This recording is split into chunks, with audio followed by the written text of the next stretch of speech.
Itu ya. Kita lihat di dalam Mazmur 42 ayat 5. Ini adalah Mazmur Daud yang mengatakan begini. Mengapa engkau tertekan, hai jiwaku, dan gelisah di dalam diriku? Berharaplah kepada Allah, sebab aku akan bersyukur lagi kepadanya, penolongku dan Allahku. Ini ya Daud, Raja Daud ini ngomong kepada siapa? Ngomong kepada dirinya sendiri. Ya, Bapak Ibu pernah ngomong kepada diri kita sendiri? Sering. Harus banyak ngomong kepada diri kita sendiri. Itu introspeksi. Kenapa toh Tuhan? Kenapa jiwaku ngene? Kenapa kok aku nasu ya, hai jiwaku? Ya kalau nama saya Bambang ya, Bang, kowe kenapa sih Bang kok kowe kebangetan uripmu? Mung masalah kaya ngono mbok gedhe-gedhe ke to Bang, gitu ya. Kalau namanya Bu Min ya, Min, kowe iki jane piye to Min? Nah, gitu loh ya. Misalkan seperti itu. Kita boleh. Raja Daud pun mengapa? Hei jiwaku, kenapa engkau tertekan? Dia mulai cari tahu. Kenapa yo kok aku sok merasa gelisah seperti ini? Ini perlu bagi setiap orang percaya bahwa kita melakukan introspeksi. Introspeksi diri dalam diri kita. Ya, kita boleh bertanya, kenapa hari ini aku sedih? Kenapa hari ini aku baper banget loh? Mau masalah sepele, tak gede-gede. Kalau kita tidak pernah bertanya kepada diri kita sendiri, kita akan terus tertekan.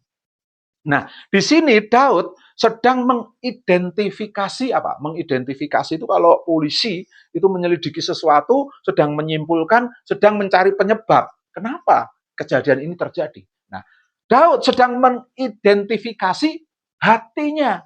Daud sedang mengidentifikasi jiwanya yang tertekan. Karena dia mau bahwa Tuhan itu membuat hidup kita bahagia. Tapi kenyataannya hidup ini tertekan. Lalu penyebabnya apa sih Tuhan? Nah, tahu Daud itu penyebabnya apa? Daud itu juga punya banyak masalah. Ya, dia diburu oleh Saul.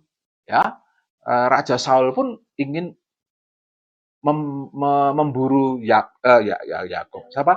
Daud supaya dia mau dimatikan. Nah, itu juga banyak masalah.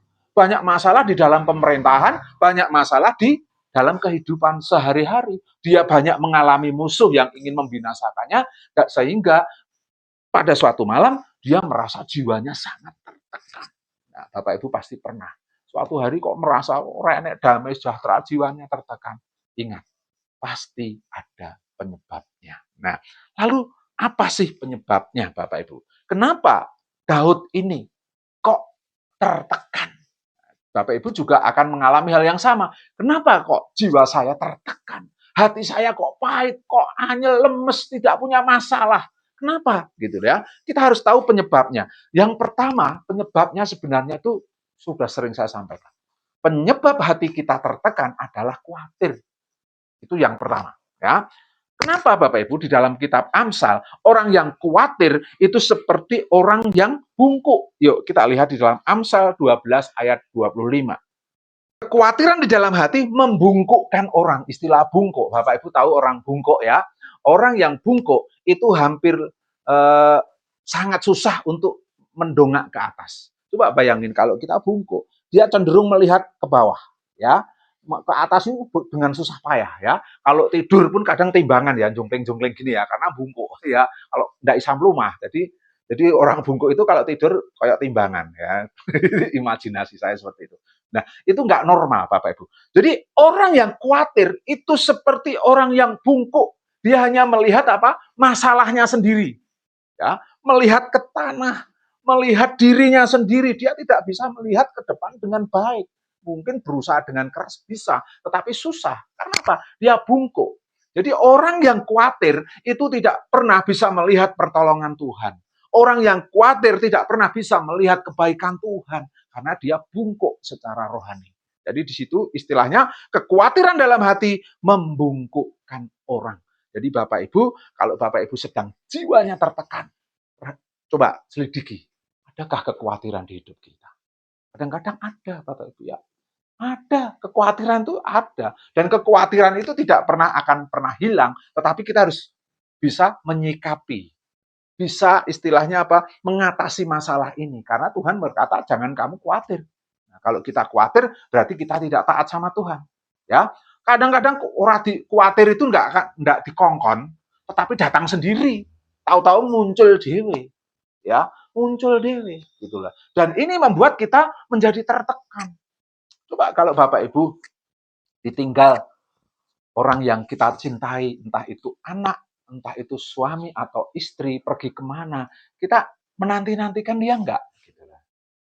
Umin enggak ya? Harus mau nanti-nantikan ya. Nah, ya paling enggak anak lah ya. Kalau misalkan Pak Agus itu pergi ke luar kota sana, yang di rumah itu kok pancine mulih, kok ora mulih gitu loh. Itu khawatir. Nah, setelah muncul ternyata tidak terjadi apa-apa gitu loh. Tapi ada firman Tuhan yang mengatakan terjadilah apa yang kau khawatirkan. Nah, jadi nggak perlu khawatir. Artinya begini ya, kalau tidak terjadi apa-apa, khawatir kita itu sia-sia.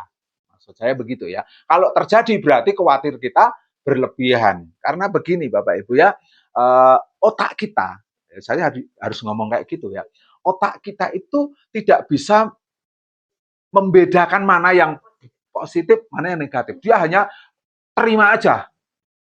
Terima aja. Jadi semakin kita itu banyak berpikir negatif, yang menghampiri kita negatif. Selama yang kita pikir itu positif, terus bisa positif, bisa negatif. Itu peperangan, Bapak Ibu ya. Maka segala yang baik, segala yang enak didengar, tidak timbul di dalam hati, segala yang tidak, yang sedap didengar, sedap Bapak Ibu dipandang, itu pikirkanlah, itu di mana itu saya lupa ya. Itu kita harus memikirkan hal itu meskipun faktanya belum. Supaya apa? Yang negatif itu tidak menghampiri kita. Jadi Bapak Ibu Saudara dikasihi Tuhan, ketika kekhawatiran itu mencekam, mencekik hidup kita, jiwa kita pasti tertekan. Jadi Bapak Ibu jangan pernah khawatir. Meskipun khawatir itu muncul, usir ya. Kita harus berpikir positif. Jangan terlalu khawatir lagi. Kalau anak saya pergi, itu kadang-kadang khawatir Bapak. Istri saya orang mulih, orang ndang mulih-mulih tuku jari, tuku sayur, tuku apa orang ndang mulih-mulih. Saya khawatir. Kenapa saya khawatir? Numpaknya kayak pembalap. Ngasak gitu ya. Pamitnya tuku terasi gitu. Kadang-kadang khawatir ya, nek banding gembos piye, nek anune piye, nek enek apa-apa piye. Wah, itu khawatir. Kenapa saya khawatir? Karena apa Bapak Ibu ya? Karena sebenarnya saya itu sayang keluarga. Itu buktinya kita mengkhawatirkan. Tapi kekhawatiran yang berlebihan itu justru membuat jiwa saya tertekan gitu. Jadi penyebab pertama jiwa Daud tertekan adalah karena di Daud masih ada kekhawatiran. Demikian juga dengan kita. Yang kedua, yang membuat hidup kita tertekan itu adalah takut. Ya, 2 Timotius 1 ayat 7. Jadi kenapa jiwa Daud menjadi tertekan? Karena dia ketakutan. Dia takut ancaman, dia takut dibinasakan, dia takut semuanya gagal. Hidup kita juga akan seperti itu. Ketika kita mengalami ketakutan itu, Bapak Ibu Saudara dikasih Tuhan, jiwa kita pasti tertekan. Tetapi malam hari ini kita harus bergembira, karena Tuhan itu sebenarnya bukan memberi kepada kita roh ketakutan, tetapi melainkan roh yang membangkitkan kekuatan. Nah, kalau kita takut, berarti roh itu dari mana? Nah, kalau kita masih merasa takut, berarti roh itu dari kuasa kegelapan. Nah, padahal Tuhan tidak memberikan itu. Jadi yang membuat kita takut itu adalah kuasa-kuasa kegelapan. Yang membuat hidup kita itu menekan hidup kita. Jadi Bapak Ibu Saudara dikasih Tuhan, tolong perhatikan baik-baik di hidup kita. Kalau kita merasa tertekan, mungkin ada ketakutan. Ya, ada ketakutan di dalam hidup kita. Jadi Bapak Ibu harus itu usir ketakutan. Dalam nama Tuhan Yesus, tidak takut lagi. Dalam nama Tuhan Yesus. Takut itu banyak definisinya. Bukan cuma takut hantu. Ya, takut angsuran. Itu ngeri ya. Nek wis wancine angsuran, enek neratap. Kenapa? Saya ngalami. Itu terjadi Bapak Ibu. Saya nggak nyindir siapa-siapa. Saya tanya istri saya. Saya mengalami dulu waktu masih kerja, sebenarnya gaji udah cukup. Tapi karena saya salah manajemen, akhirnya saya harus terjerembab ke dalam hutang. Sehingga waktunya jatuh tempo, itu eneke mung ketakutan tok Bapak Ibu. Ketakutan nek ora iso nyaur piye, nek ora iso anu piye, piye anak doro Bapak Ibu ya, piye tok isine ya. Bingung akhirnya. Nah, akhirnya apa Bapak Ibu Saudara? Saya harus mengatasi rasa takut itu bahwa Tuhan itu penolong hidupku. Tuhan tidak memberikan roh ketakutan itu, melainkan roh yang membangkitkan kekuatan. Mulai saya menego-nego gitu ya. Jadi setiap ada debt collector menghampiri saya, ya saya ajak ngobrol baik-baik. Mas, mau jujur apa mau bohong? Ya, dia tahu. Iya Mas, wes tanggal sakmene lho. Wah kok rugi banget. Sik rene sik Mas, tengok-tengok ngene tak ajak ngombe wedang, ngono wedangan. Mas, kowe kepengin jawaban jujur apa goroh? Ya jujur no. Nek jujur aku ra ndedit dino iki. Ya gitu. Lho ora iso ngono, kewajibanmu piye? Lah jare kowe mau ngongkon aku jujur gitu loh. Aku jujur kowe nesu gitu loh. Wis kowe golek pangan, aku golek pangan diombe sik wedange, sok ben tak kei. Duweku tanggal sakmene. Tenan sampeyan lho. Heeh. Mau dilunasi? Ora siji gitu loh. Lah ngopo kok ora dilunasi? Yo tanya gitu.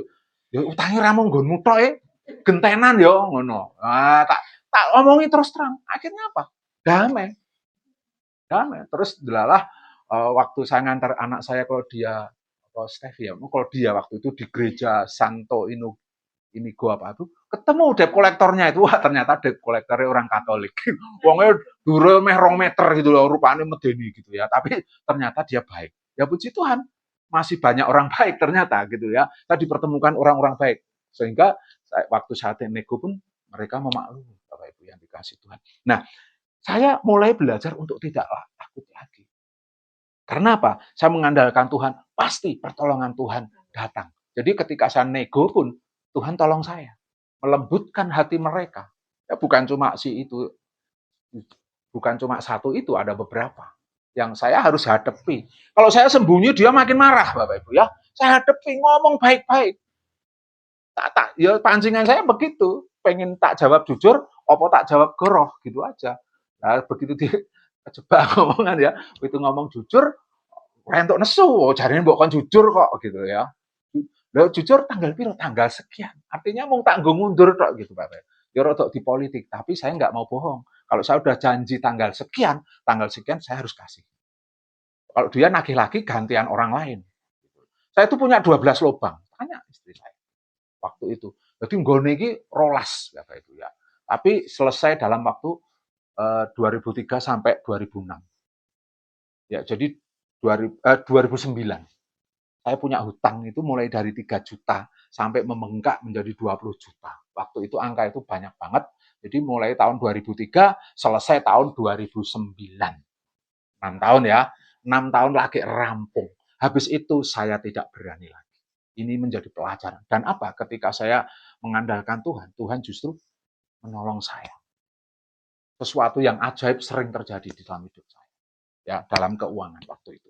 Dan saya percaya, jika hari ini mungkin saya dan saudara punya banyak masalah tentang keuangan, mengandalkan Tuhan, gandul Gusti, Tuhan pasti akan memberi pertolongan bagi kita. Itu, jadi nggak perlu takut lagi, nggih Bapak Ibu. Yang ketiga, yang membuat kita itu hati tertekan kadang-kadang sakit.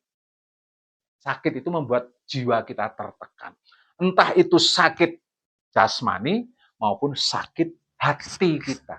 Sakit rohani kita. Itu membuat jiwa kita tertekan. Yeremia 30 ayat 17. Sebab aku akan mendatangkan kesembuhan bagimu. Aku akan mengobati luka-lukamu. Demikian firman Tuhan. Sebab mereka yang telah menyebut engkau orang buangan, yakni sisa yang tiada seorang pun menanyakannya. Jadi Bapak Ibu, ini bukan cuma sakit jasmani. Sakit karena tidak berharga lagi. Sakit karena kita tidak dihargai. Kita bukan orang-orang yang dipandang dengan 2 mata. Mungkin kita disepeleke. Ini sakit, Bapak Ibu. Tetapi Tuhan akan apa Bapak Ibu? Menyembuhkan. Tuhan akan mendatangkan kesembuhan bagimu. Jadi Bapak Ibu kalau saat ini sedang sakit, entah sakit tubuh kita, entah sakit hati kita, percayalah bahwa Tuhan akan menyembuhkan luka-luka hati kita. Amin Bapak Ibu. Ya. Jadi 3 hal ini yang membuat jiwa kita tertekan. Yang pertama adalah kekhawatiran, ketakutan, dan sakit atau kesakitan. Lalu bagaimana menyembuhkannya supaya kita tidak tertekan terus? Ada dua hal yang yang membuat kita bisa sembuh. Yaitu satu, berharap hanya pada Tuhan. Nah, tanpa berharap pada Tuhan, kita tidak bisa apa-apa. Karena semua ini seizin Tuhan, semua ini hanya Tuhan yang bisa menolong kita. Jadi teruslah berharap kepada Tuhan, meskipun tidak punya dasar untuk berharap. Meskipun kelihatannya sudah hancur-hancuran, tetapi tetaplah berharap. Jadi di dalam pengharapan kita kepada Tuhan, pasti Tuhan akan melegakan jiwa. Kita tidak akan tertekan lagi. Terus berharap kepada Tuhan. Yang kedua adalah supaya kita sembuh, tetap percaya dan bersyukur. Nah, ingatlah, semua ini ada akhirnya.